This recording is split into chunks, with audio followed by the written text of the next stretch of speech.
Come on, boys. Directly into the mic. We're here, boys. Come on, we back. We're here, boys. Do you see this? Do you see the drip on me? Dude, this You is see the drip on immaculate, me? man. We just spent 4 hours. Yeah, 4 hours doing this. This is the new setup, fellas. We're not garage dwellers anymore. Set up 3.0, boys. Set up 3.0 and you didn't even see 2.0. Nope. Oh, wait, yeah, y'all didn't. Wow, yeah. Yeah, so... We had about three failed videos that we couldn't even post? Yeah, so when was the last video posted? I think Like it was a month and a Luka half ago? Doncic trade.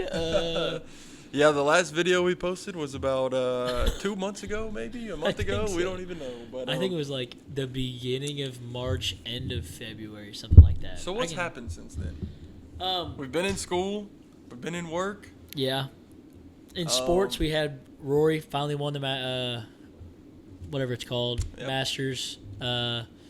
It's hot outside. It's now. hot outside now. It's yeah. springtime. It's a whole different season since the last Yeah. time we filmed a video. NBA playoffs have started. MLB started. We didn't even get to cover that, I don't think. Yep. So a lot of stuff in the sports world. A lot of stuff in our world. Oh, March Madness ended. Yep. That was a while. Was our entire absence the March entirety Madness. of March Yeah, Madness? we took off for March Madness. Yep, we planned that perfectly, guys. We just wanted to study March Madness and follow our brackets that we definitely did. Congratulations, Florida. Congratulations. Actually, not congratulations. You still suck at football. Yeah, But, you wouldn't beat us in football. Yeah, all right. We'll see you in October. So what's happened? We're in what is now my room, I guess. My Yeah. brother's moved out of my house. I got the bigger room. Got the better setup. We did this like 3 weeks ago. We were in here. We tried to film two different videos. Yeah. And they both didn't work out. We had So the we're just power hoping go that out this during one works one. out. We've Yeah. had great arguments, great conversations, great everything That y'all for will two never see. videos that you will never see. Just for us. But I feel like that's the life of an aspiring content creator. Yeah. I feel like most of them talk about how many videos. That Would you just really hasn't went consider right. us content creators at this point, or are we just two guys? in Dude, I front of a said camera? aspiring. Aspiring. Okay, aspiring.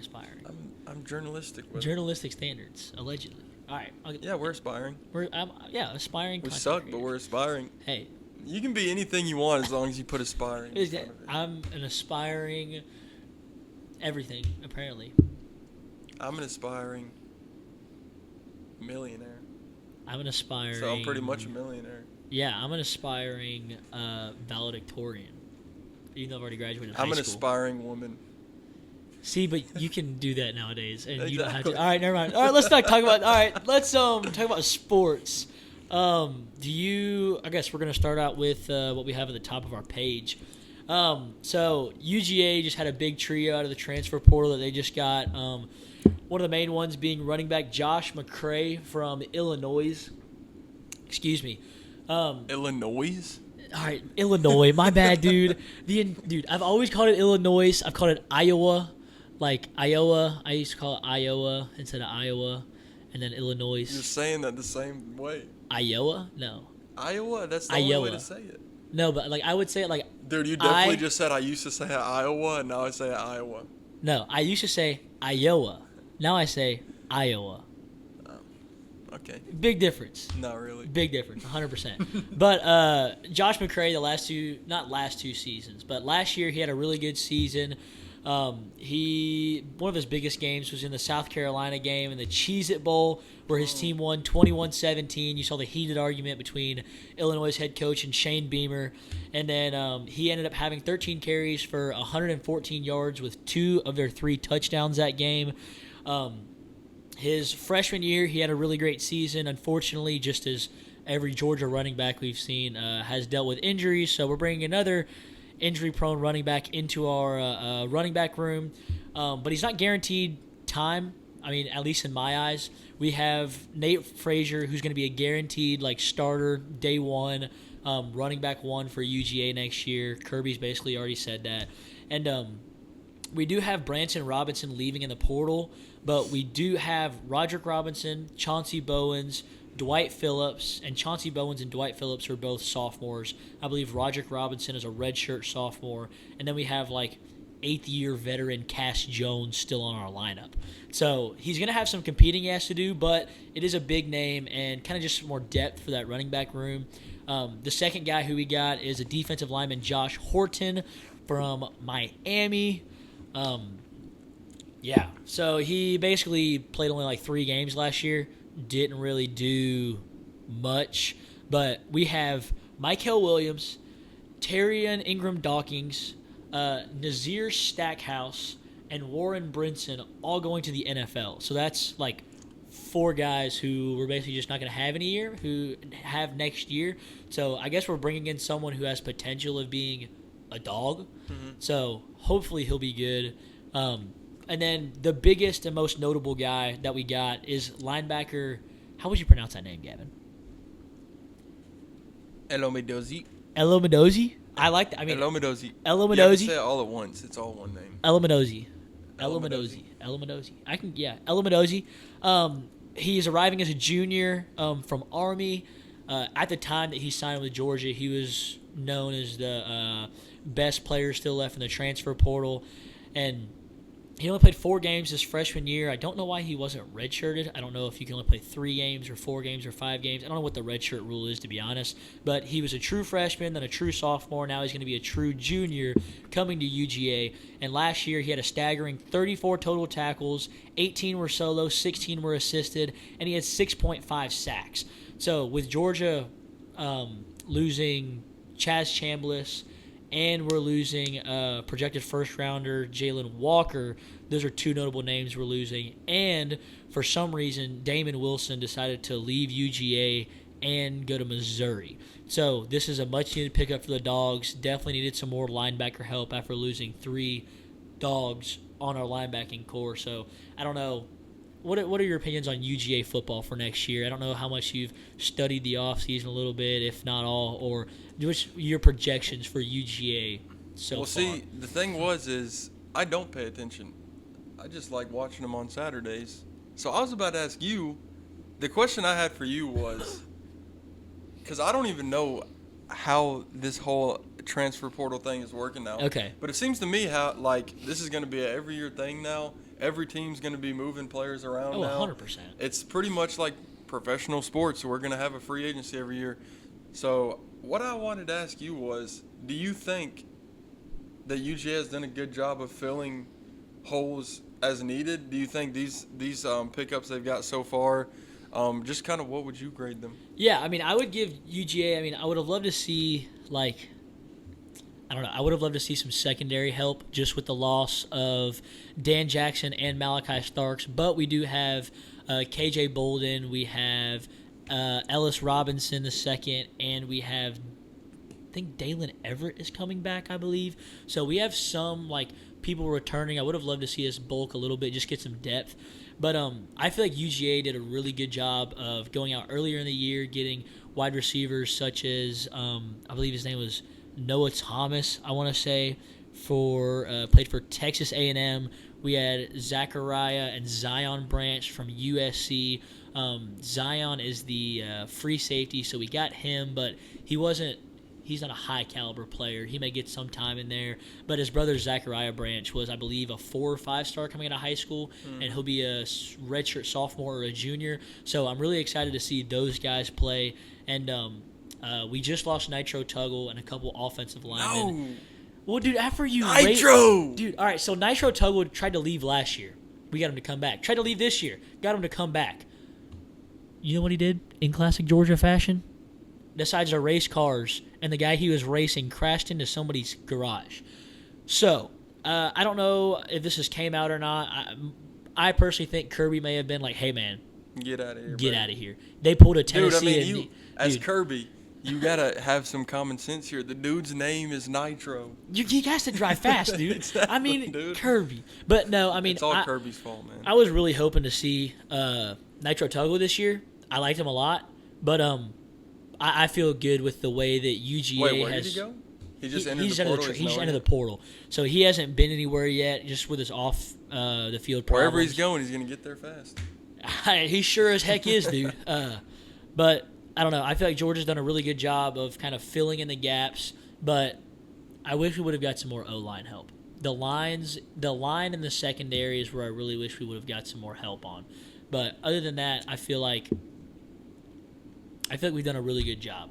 So I'm really looking forward to next year as a Dog fan. I just wish that we would spend more money and more money. You can never spend enough money. If everyone's going to spend money, might as well spend the most. What area of the team do you feel like you think needs to improve the most from last year? Oh, the O-line. The entire line said it themselves. Are you hopeful that it will? Not very, because I'm pretty sure we lost Xavier Truss. We lost, what in the world is his name? Mullet dude. Tate Ratledge. And, Mullet dude, man.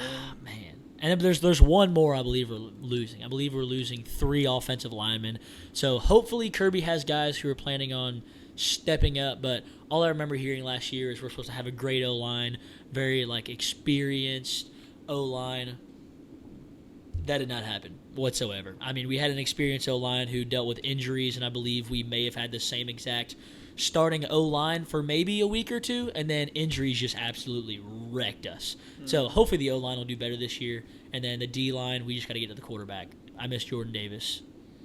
Hey, it is what it whatever is. you say, I trust. I just when that time comes. I'm ready for them dogs on Saturday, how about them man. Diamond Dogs? Dude, I see that hat you got on. Dogs, dude, man, flipping. Baseball's been going crazy. We can't face left-handed pitchers, and we struggle on the road. We swept Florida on the road earlier in the season. This dude's been at every inning of every game. No, I have not. I've been to the majority of them, but not every inning. I do know somebody who has been to basically every single game. David, if you're watching, which you're probably not, dog. But baseball's been going crazy. Dog. I mean, we What are they ranked right now? so we were ranked 5th, but we just got swept by Vanderbilt. Oh, so yeah, and now we're going to can't. play Clemson tomorrow. Oh, they're getting clapped. Yeah, I'm not too excited. Wait, see who do Clemson. you think that I just said is getting clapped? Oh, Georgia.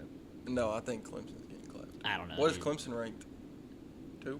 2 or 3. They're a top 3 team, but They suck.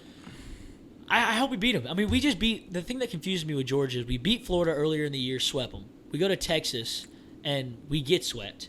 We go play Arkansas at home. We win 2 of the 3. We go to Vandy and get swept. So we are the most hit or miss team in baseball right now. But we're the Dogs, man. We're gonna win. But sticking with UGA sports, after UGA football gets a bunch of people in, UGA basketball now has a bunch of people out. So we have freshman phenom Asa Newell goes to the NBA draft. I believe he's projected to be top 10. I think I saw him at 8. I saw him at 8 in one mock draft. I think 13 in another. So. Okay, so he's around the 10 mark. Yeah. And then we have R.J. Godfrey going to Clemson, who was a starter, I believe. Silas Demery Jr. going to UConn. Deshane Montgomery, which I was not a huge fan of at UGA. I believe I watched him play 2 games, and he basically did nothing. And he's going to Dayton. And then Savo Dredzgik, however you pronounce it, Drezgik. C? Yeah. Drezgich. He just entered the transfer portal. He don't belong in Athens. He entered the transfer portal. He doesn't have a team yet. And then Tyron Lawrence and Dakota LaFew have no more eligibility left. So the only 2 people from our team who made it to March Madness who have said they are coming back is Blue Kane, and then my favorite player on the team, Dylan James. What a dog. But we have Santos Surreal, who I really hope comes back. Jaden Newell, which is Asa Newell's older brother, could come back. Jordan Key, who, I believe Jaden Newell is a junior ? Jordan Key, who I never saw on the court this year. And then Justin Absent, another guy who I'm not a huge fan of, but he can play. They do have eligibility to come back. They have not announced their decisions for either transfer portal or coming back yet.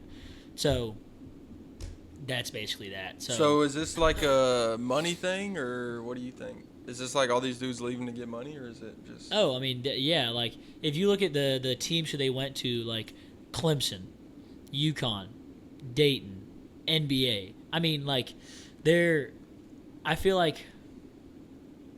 I don't know. I'm not a huge basketball guy, as we talked about before. But it must suck, dude, because Silas Demery Jr. I was really hoping would come back. He was absolutely going crazy toward the end of the year. R.J. Godfrey was a stud. And then the fact that Dakota LaFew and Tyron Lawrence both have no more eligibility. It just sucks that when you root for a team and you're a fan for a team like Georgia, that's more of a football school, you still want your other teams to do good. But now that you have this NIL coming in, you have to sit here and watch. Every freshman that comes in from now on, if they perform good, the next year, they're gone. Georgia's going to have to compete with every other school in the nation that can just give more money. Yeah. And the Georgia basketball team isn't going to have that much money to play with when they're more of a football school, and most of the money is going towards the football team. So it sucks for smaller, like, basketball teams. Yeah, like I mean, like, and the thing is, Georgia's not even a small basketball team. Like, imagine being like. That's what I'm saying. Like, imagine being like App State. I don't even know if they have a basketball exactly. team or not. Like, imagine being like. Or a any random, of these Cinderella teams. Yeah, like. They can't compete no more. There will be. This is the abolition of Cinderella. Yeah, like. It's stupid, man. We saw 4 1s in the Final Four, and we didn't see a team like. I'm pretty sure Arkansas was the last like high seed to go, and they were in the Sweet 16, I think, like that. And basically everything else was just chalk, just like play by the numbers. So, hey, but I guess maybe money's money, guys. Get your bag. I don't blame you. I don't know. But speaking of players getting bags, we're going to move on to MLB with base pads and bags. But that was a great segue that I just ruined. Base pads? Base pads. It's base pass. No. It's base pads. I think it's either. I feel like there's certain terms, base pass or base pads. I always thought it was like base base pads, dude. pads. Just call it a bag. Yeah, I like the word bag better. But I mean, if we're calling it a base pad or just a base, why would it's just a base. Why would it be called a base pass? Because you run through the base pass. Why would you On call it a first base? You do, but no, I mean, no. You can if you're stealing second and you leave the base pass, you're out. That's the rule. That's the official rule. Yeah, so but they're running on the base pass. The But base if you're gonna say a pad base pad, just say base. He's on the base. Why does he have to be on the base pads? He's just on the base. But if he steals a base, why he steals a base? But stealing a base pass? You just don't say it. Just don't say pad. Pad shouldn't be nowhere in the equation. Then why is pass? Why is pass? He either gets caught on the base pass. The base pad between the base pads. No one says that though. No one says you get caught between the base pads. They say you get caught on the base pass. You get caught you're on the base pass. When you steal, you're on the pass. You're on the base pass. So you're referring to the space in between. When you're a base runner, 90 feet between when you're a base runner, you're running on the base pass. So the base itself is not a base pass. No, the base. No, if you're talking about the base itself, yes, base pads would be right. But why would you say a base pad? But that's what I'm. Just say a base. It's just a base. But then what's the point of using a base pass? Because they're on the base pass. Just say he's stuck between first and second. Because you say he's stuck between first and second, or he got caught on the base pass. It sounds better. Or you don't have to say as many things. It's base pass, dude. I'll die on the hill, bro. All right, you know who did get stuck between the base pass? Flipping Jared Kelnick after he thought he pimped a home run to right field. Yeah, the ball got hit off the wall and then just trots over there to first base, books it around first. In all honesty, I'm with Ronald on this, dude. Run out of the box. I don't care if it's a bomb or not. But listen, run out of the box. Yes, you're correct. He should have absolutely ran out of the box. Every player should, and he should have been punished for it. But how is it Ronald Acuna's place to say anything about it? He's not the manager? But no, all he said was, if it would have been me, I would have been taken out of the game. What kind of leader is that to stir stuff up like that? He's on social media. No, but if he goes to him in the locker room, face-to-face, man-to-man, and told him the problem he has with it, then it would be different. But why is he on social media saying okay, I would agree with you on that. Why is he publicly outing his own teammate about, like, not hustling? What kind of leader is that? I just feel like he may have been. And not only is he calling him out on not hustling, he's also calling Schmidt out. But he's also like making it about himself. He's like, oh, if it was me, just because something happened when he was a rookie. Yeah, I feel like I think that's a terrible leader to do that. I feel like there's definitely bad leadership qualities there in calling out your own player, but at the same time, like you want someone who's going to call them out. But you don't necessarily want to be on social media. Within your own team, you don't want somebody that's going to go and publicly like start drama within your own locker room. That's crazy. I would agree with that. But when you're already struggling at the start of the season. I agree with what Ronald Acuna said. I don't agree with where he said it. Yeah, Jared Kelnick has got to be hustling But like Jared Kelenic should have been taken out of the game. Yes. Yeah. If you look at But why did you look at Bobby Cox and what he did with Andrew Jones whenever he didn't hustle on a fly ball, like I wish that was still how it was nowadays. There was this scenario, I don't know if it was in the playoffs or not, but Andrew Jones was trying to run up on a ball and just kind of like lazily kind of just went after it, let it bounce, catch it, and then Bobby Cox pulled him out of the game. Same thing should have happened to Jared Kelenic and Brian Snitker. Now, I wish that I had the exact tweet in front of me so I know what he said, but the problem with this also is I don't think he made it clear who he was calling out, because if he was calling out Brian Snitker, even if he's just calling him out and he's not even have anything like bad towards Jared Kelenic is still going to feel some type of way. So you got to make that clear too. So if he's like so vague, I think he was like commenting on someone else's post. And all he said was, if this was me, I would get taken out. So he's starting stuff with two different people because he also didn't make it clear. I'll pull it up right here for you. So we have... So someone had said, at MLB Bowman, I missed Snit's comment on Kelenick's lack of hustle in getting thrown out at second last night. Mark Bowman said he protected Kelenic by replying, was I supposed to, when asked if he had said anything to Kelenic. He certainly could have said something, seeing how Kelenick's home run trot put him in the dugout side of the first base's coach box when the ball hit the wall. And then that's when Ronald Acuna commented on all that when he said, if it were me, they would take me out of the game. Yeah, so if it were me, they would take me out of the game. So it's like he's calling out the whole organization or something. Yeah, I mean, I feel like why? If you're going to call somebody out, don't do it vaguely on Twitter, dude. Yeah. That's crazy to me.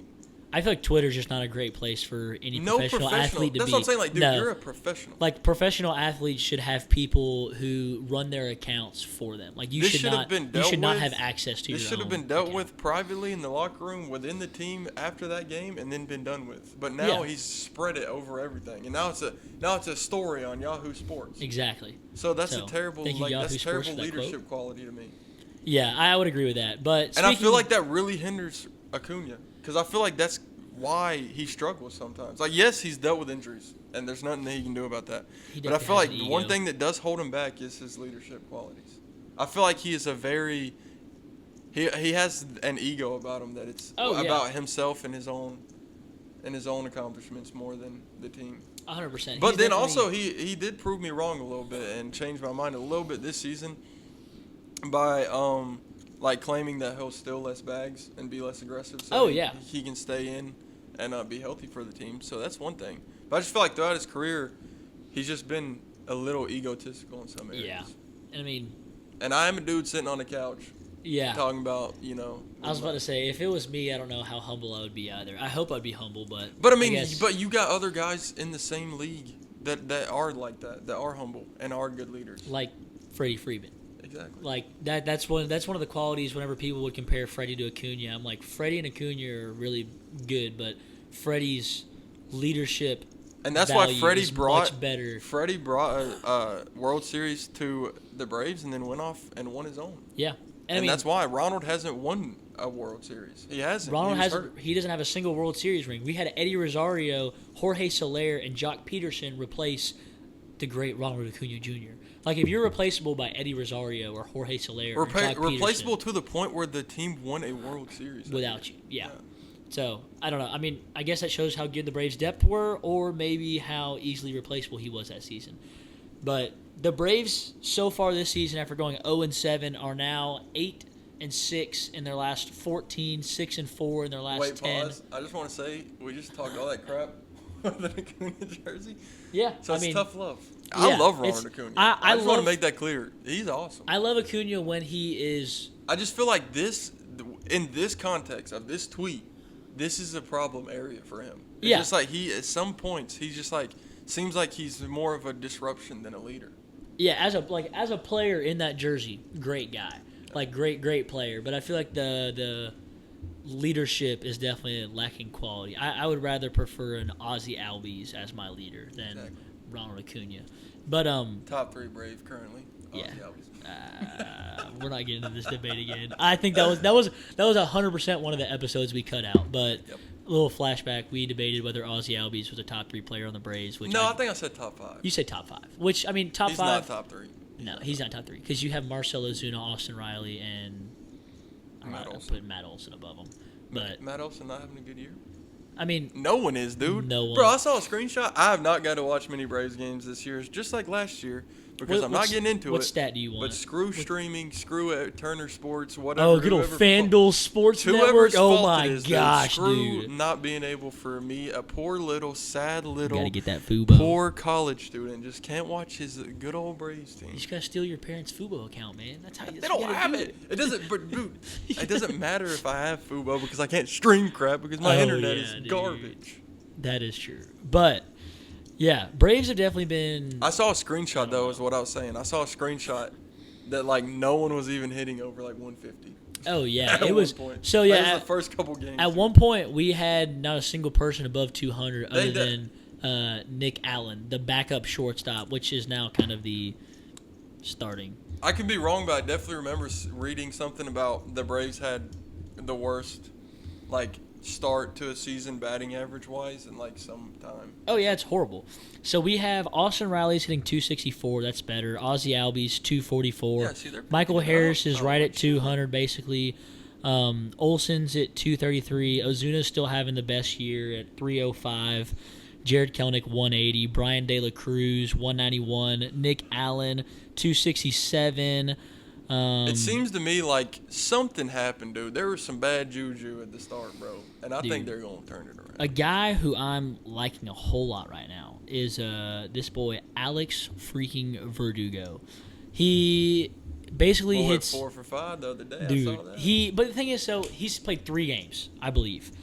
0 for 5 in game 1, 4 for 5 with 2 doubles in game 2, 1 for 4 in game 3. Yeah, but dude, it's a new team. I mean, So he's gonna be hot and cold. He's gonna be streaky to start. Exactly. So I hope that he can keep up the 4 for 5 more than the 0 for 4.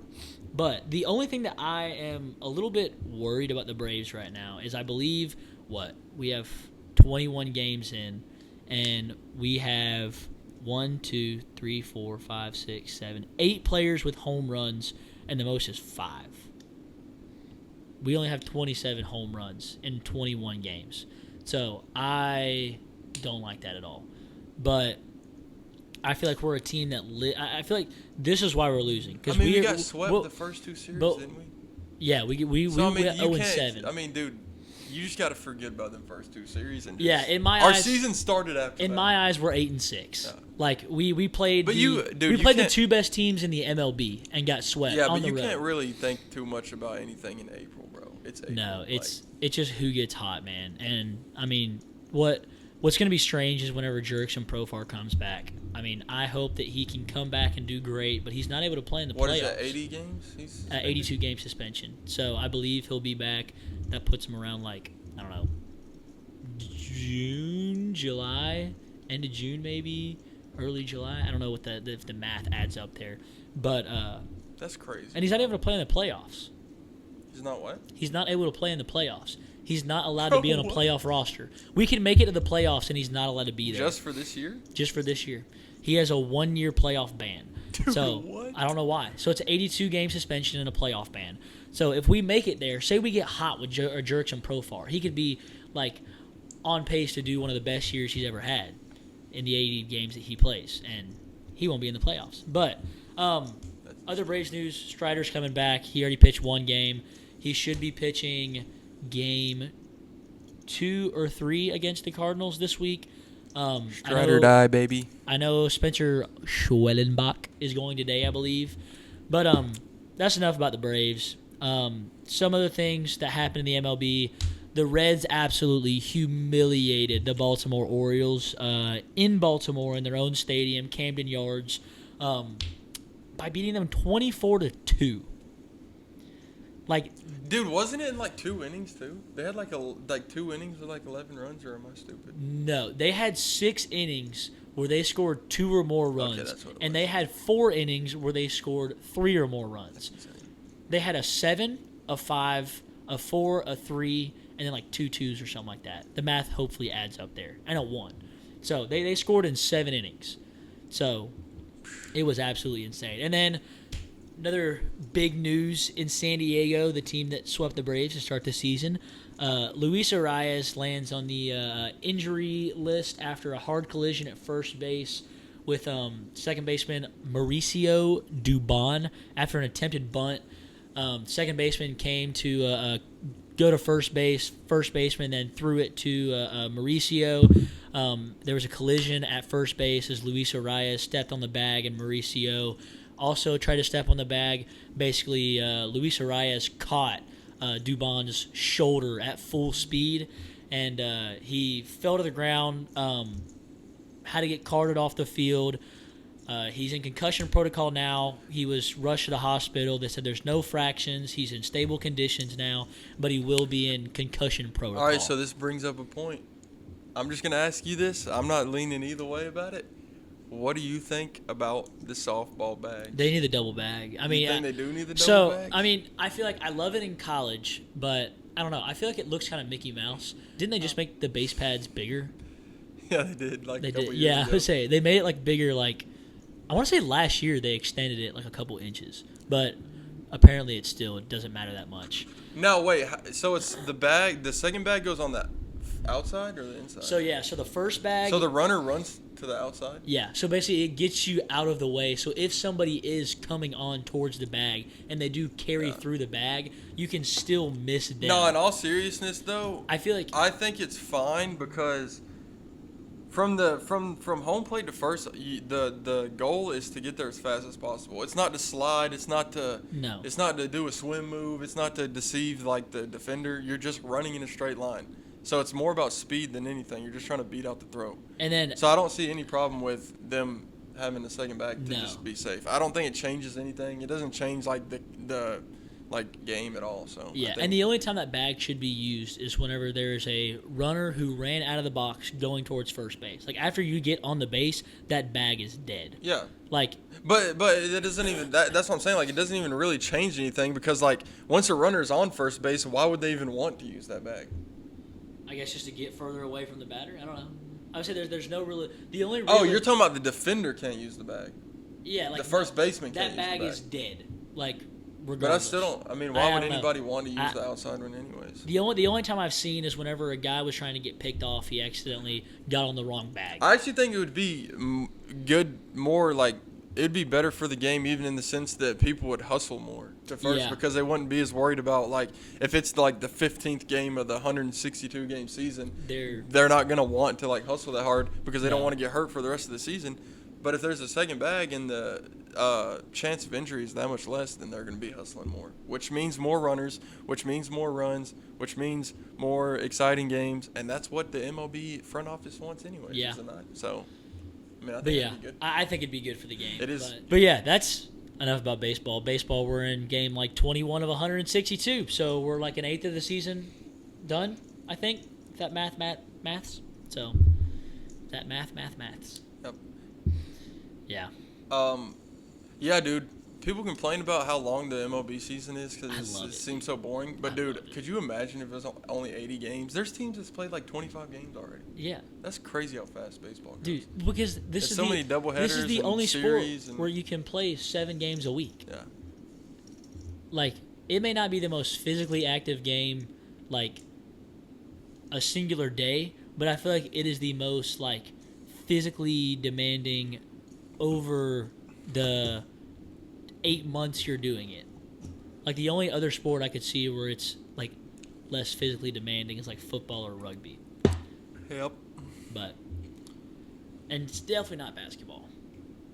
Man, shut up. Man. Basketball people are sissy. All right, we'll just get started here on the actual exciting stuff, that you talk about. There's a reason we put this at the end of the podcast. Wonderful time of the year. It ain't time for NFL Christmas yet. It's the NBA playoffs, baby. They started last week. And it's wild out there in the West. It is the wild, wild West, baby. There has been some crazy games go on. These game ones, they've been something.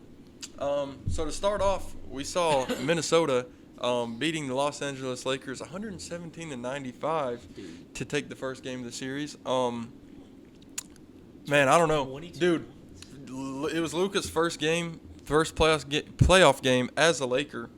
And it started off awesome, dude. Where'd they play at? In L.A. It was in Minnesota? in L.A., which is even worse for the Lakers. But Luka started off awesome. The first halfway through the first quarter. He had a great game. He had 37 points, 8 rebounds to go along with the 1 assist. But other than him, it was rough. The Lakers are so, like, short-staffed. Their depth is just scary. It's like their main center is Jackson Hayes, and I think he had 1 point. He had played like 8 minutes, and they have nothing after him. That's insane. They have no one after him. So Luka did it all and did what he could. He had 37 points in the game, but just overall, the Timberwolves just their offense was like firing on such like fast pace. They were getting down the court so fast. They're all so young. They're also really deep. Naz Reid off the bench for them, he is a huge piece. He was a huge piece in last year's playoffs. Until they ran into Luka and the Mavericks, but we won't talk about that. But Naz Reid has always been just a spark plug off the bench. He had 23 points to go along with 6 threes last night off the bench for the Timberwolves. Just insane when you have somebody like that coming off your bench like that. Jaden McDaniels led the team with 25 points to go along with 9 rebounds. You know, all these dudes are just so young. Jaden McDaniels is the primary defender for Luka. Obviously, Luka had a lot of points last night, but just the way that he doesn't allow, you know, the defense to collapse as much on Luka since he can be that primary defender. They do a really good job because that's a lot in last year's playoffs. The Timberwolves, when they played Luka was so good and is so good at crashing an entire defense around him. So all he had to do was just drive and kick the whole series, drive and kick to the corner for wide open threes, because you have to be that worried about Luka, and you have to be that worried about how good he is at changing speeds, changing space, or changing pace, changing direction. So you have to be so focused on Luka that he can just dismantle and crash an entire defense. But they did a great job at letting Jaden McDaniels do what he does and just stay one-on-one, face-to-face defense, and it worked. They did. They had a great game. So moving on to another Western Conference matchup between the Thunder and the Memphis Grizzlies. But bro, I know John you saw Morant, that. dude. Everybody saw that. I'm not a basketball fan, but dude, that's 131 to 80, 51-point margin of victory. That's the 5th largest in postseason history. That's only the 5th. Who was the first? Oh man, I'd have to look it up, bro. You talk. There's definitely more than 60. It's probably in like the 50s and 60s, but I'm sure there's games where people have got beaten by more than 60 points. It was 58 points. The Minneapolis Lakers defeated the St. Louis Hawks in 1956, and then the Denver Nuggets beat the New Orleans Hornets by 58 in 09. I was about to say, that's a Chris Paul team right there. And they only scored 63 points. 60. You only scored 63 points in a Western Conference means like game before the championship, right? New Orleans Hornets are not in New Orleans anymore. So wait, what'd you just ask? Western Conference first round. That's like game before NBA Finals, right? Western Conference. No, that's the first round. Western Conference first round. The first round in the Western Conference Finals. Yeah, okay. I read that wrong. Western Conference first round. Yeah, that's like the first. It was probably a 1 versus 8 seed. I was about to say, is this a 1 versus a 2 here, and they got beat by 58? That's insane. So what's so scary about this Thunder lineup though is how deep they are. This is the deepest like offensive lineup that potentially in the history of the NBA. Like, this team is insane. They're so young. They're built so well. They're built the right way through the draft. They have more draft capital. They're only going to get better. They're only going to sign longer contracts. The Thunder are not only scary for this playoff, but they're going to be scary for a very long time. No player scored more than 21 points on this team. And they beat someone by 51 points. How did no one drop 30, 40, 50 points in this game? Shea only 15 points. Shot 4 for 13. Had an off night for him. Yeah. Chet Holmgren, star young center. Only 19 points, 5 for 11. He did have 10 rebounds to go along with it. But it just goes to show the 2 stars can have an off night, you know, to their standards, and still beat a playoff team by 51 points. Bro. it's crazy. No one. I mean, this whole team, all the way down. The leading scorer was shoot, it just blanked on me. Aaron Wiggins. Aaron Wiggins. Aaron Wiggins off the bench with 21 points Bro. was their leading scorer. Such a young bench player leading the team with 21 points, and they still beat someone by 51. The team plays so well together. The coaching is insane. The schemes are insane. They all play as a unit, and they can kill you without even knowing it. Is S. Pippen Jr. Scottie Pippen Jr.? He's a starter for the Grizzlies now? Mm-hmm. Wasn't he drafted like 2 years ago? He was in, like 22, 23. Dang.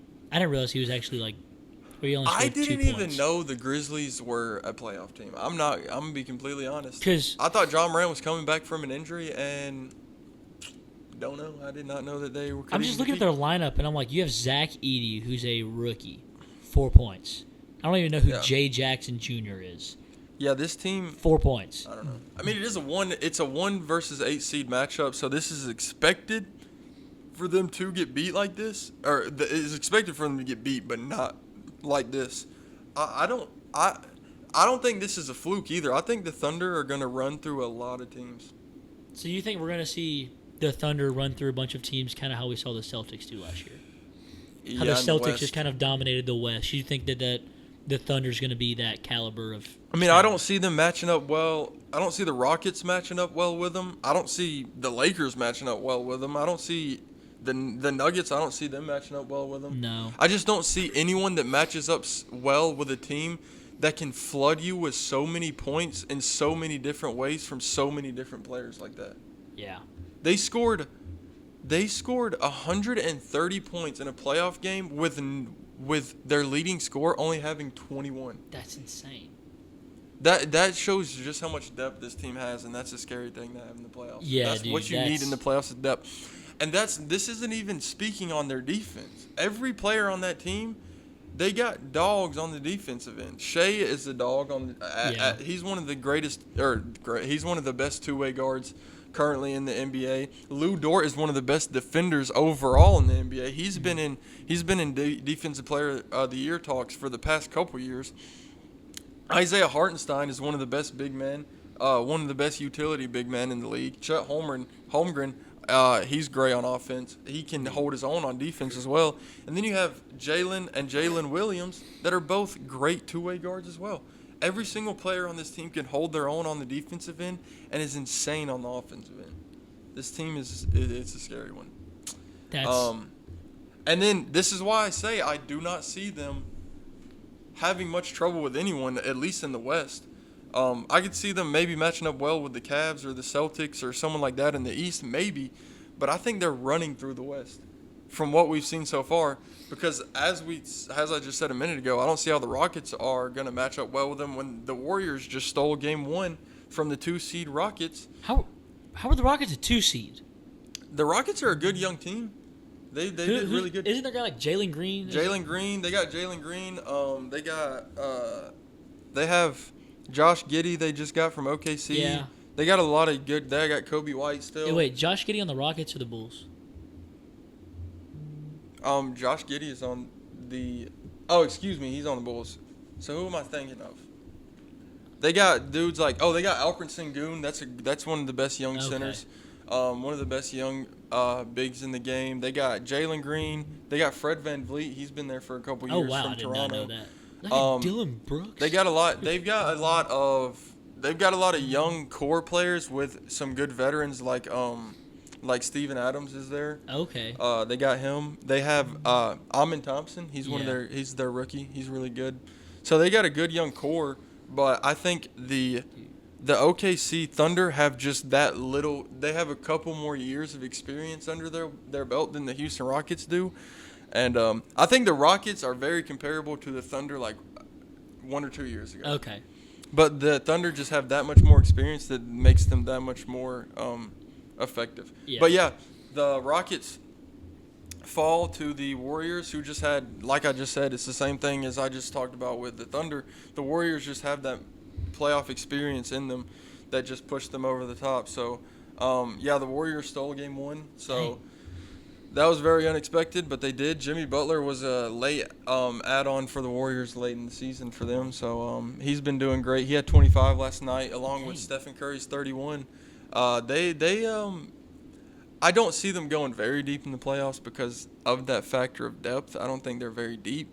They don't have that much big depth. Kevon Looney is like their backup center. They have a lot of shooting, which they've always had, but other than that, I don't think they have that great of a defense for the playoffs. I don't think they have that great of depth, but they still won from the Rockets, so that's crazy to me. Everything was kind of tame in the East. It kind of went as expected. The Cavs take game 1 against the Heat. The 4-seeded Pacers take down the Bucks. That was a big storyline with Damian Lillard got a little chippy with Tyrese Halliburton at the end of that game off the bench, and Damian Lillard will be back for game 2, so that'll be a good one to watch. The Knicks obviously take game 1 over the Pistons. I don't see that being a very competitive. The fact that the Pistons are in the playoffs, a competitive series. They're just another. There's a good handful of teams that are just have a very good young core. Amin's brother Osir is on the Pistons along with Cade Cunningham. What's the big man's name? It's losing me right now, but they got the big man, Jaren Duren, I think is who I'm thinking of. They have him. So they got just a handful of really good young core. So we see a lot of them teams in the playoffs now, but I don't think they're going to do too well against the Knicks, but I might be pleasantly surprised.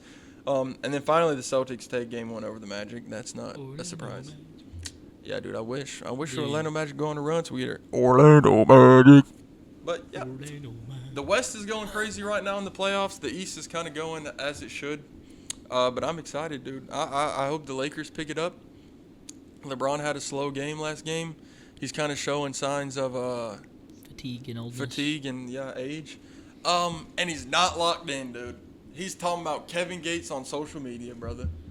Every single Did you professional. hear that story? I did not. But all Brother, I'm saying is every Kevin single Gates, professional athlete needs to get rid of social media. Kevin Gates needs to be banned from any sort of technological anything. Wait, who's Kevin Gates? I have no idea who this man is. The rapper Kevin Gates? I do not know who this is, man. I'm not going to lie. This dude is the most, out-of-pocket, devious, just influencer, voice celebrity that's out there, dude. He says crazy stuff about whoever he wants.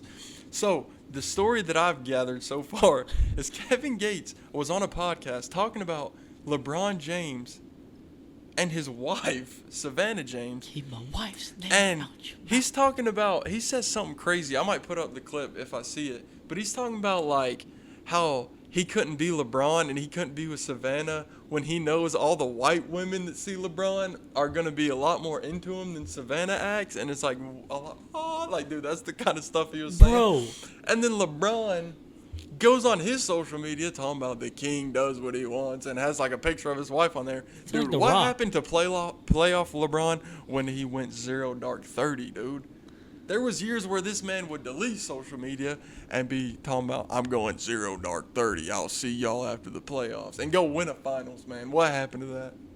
This dude's talking about Kevin Gates after game 1 now. What are we doing, LeBron? Michael Jordan wouldn't Lock have done that. in, LeBron. Michael Jordan wouldn't have done that.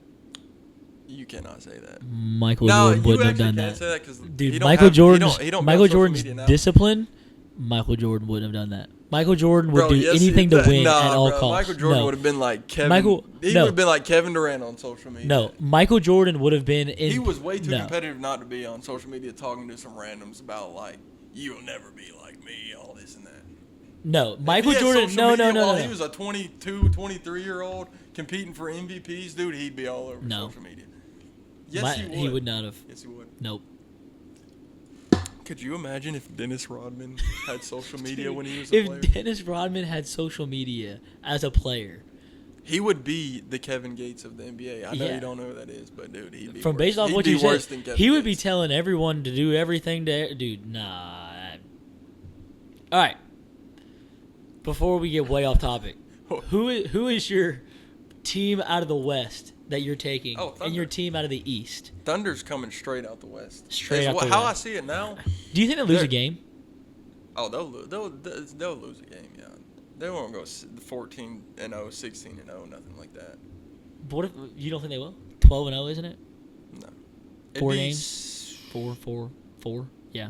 12-0 to get the championship. And then 16-0. And then 16-0. I don't think they're doing that. Do you think they're going 12-0 to get to the finals though? You think they're running through the East? I think the Nuggets could get one on them. I think the Lakers, if they do make it that far, if they can even get past the Timberwolves, they could steal one.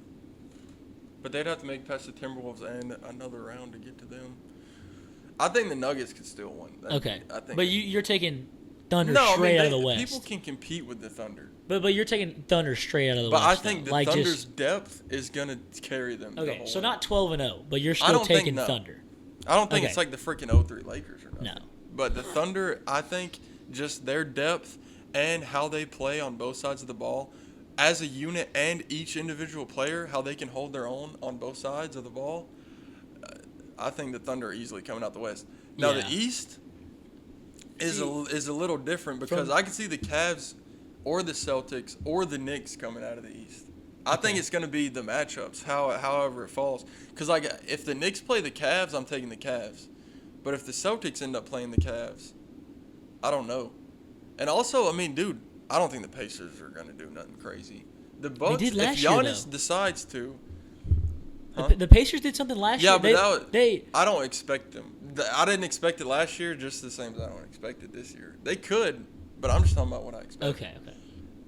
If Giannis gets a chip on his shoulder for some reason and Damian Lillard comes back as Damian Lillard that we know, they can go really far. So the East is, I feel like, can end up being a lot more competitive, but right now it's kind of mellowed out. It's kind of just going how it's going to go. But I can see these second and third rounds, I can see them being great for the East. But, yeah, I see the Thunder coming out of the West. All right, so Thunder all the way from the West. And I then mean, I would love to potentially- see the Lakers because I Oh, want dude, LeBron yeah, to I win want to see another LeBron. one. I don't want to see LeBron. I want to win see another LeBron. one. Dude, if Luka and LeBron win a ring together. like the dream scenario for me would be like LeBron just sits on the bench the entire time and just let Luka do everything. No, and just bro. LeBron doesn't get a ring. LeBron is like the third option now. Dude, But who's two? Austin?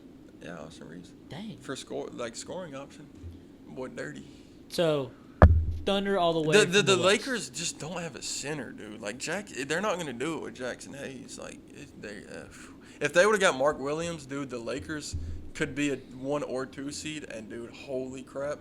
If that Mark Williams thing wouldn't have got revoked With the for the Dalton whole, Connect? yeah, the injury stuff, dude, holy crap! I'd be all about the Lakers. They'd be going straight to the finals. Okay. They just don't have anything. They don't have a center. Like Jackson Hayes, I'm sorry, dude. He's not a center. He's a lob threat, and it ends there. He's nothing else. Okay. Lakers are good. Just don't have a center. Mm-hmm. Okay. Now they're in a tricky spot now too because like they could easily get a center this offseason, but then how long does LeBron have left? Dude, it's very likely that LeBron could hang it up after this season. I don't think so. I think with Luka being on his team now, I think that he's fine getting carried to a chip. I mean, It depends. I don't know.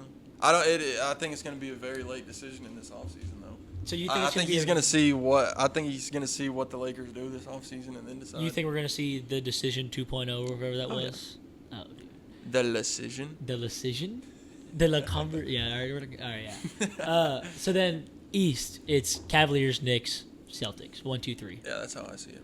Okay. It'd be like I said, just like the Lakers. It'd be awesome to see the Bucks do it again. I love Giannis, so See, I like the Pacers. I would love to see Damian Lillard and Giannis just chop it up. in Damon the Giannis. playoffs. I could see it too. It didn't really click that well. I mean, it clicked well near the end, but it didn't really I don't know. It was just weird during the regular season, but I like the Knicks, but I just don't know. We were talking about earlier. I just don't feel like they have that guy. Like they have Jalen Brunson, and they have a great defensive-minded team, but I just don't. They just need another guy. I feel like Okay. that's a little bit more of a guy than Jalen Brunson. And then in my Celtics are opinion. just the Celtics still. Yeah. They can. They could do it again. You think they could They do it could again? do it again, but it could go either way. I think the Cavs are literally just like the Thunder to me. They're so deep. They're so good defensively, and they have scores like Donovan Mitchell, like what's his name? Their point guard. I can't think of it right now, but they got scores, so I think they can go far. Thunder But- Cavs. 1-1. Orlando Magic. Nah, they're not Orlando doing nothing. Magic. No, Orlando's not doing nothing. Well, That's it, boys. all right, that's it. That was Yeah, that was the episode. Now that we have, if this video works, I don't want to jinx it, but now that we have the setup, I feel like we're really about to lock in and get some good episodes out, because now we don't have to worry about this bullcrap no more, so we can focus more on the content and our news stories and all this, and I feel like we're about to hit a stride here. Yeah, I feel like we're definitely about to start going consistent. Hopefully, we've been saying that for 2 months now with all the technical difficulties and moving and if life. you see this video at all, it's a good sign. Yeah, if this video pops up on YouTube, and if you made it this far in the video, we did something if you right. made it this far in the video, you're something else. Or if you just skipped to the very end. Yeah. Thank you. Yeah. Thank you. Yep, that's all we got, boys. Yep. So I hope we get to post this video and see y'all soon. Yeah, we'll see y'all on the next one. All right, boys. Have a good one.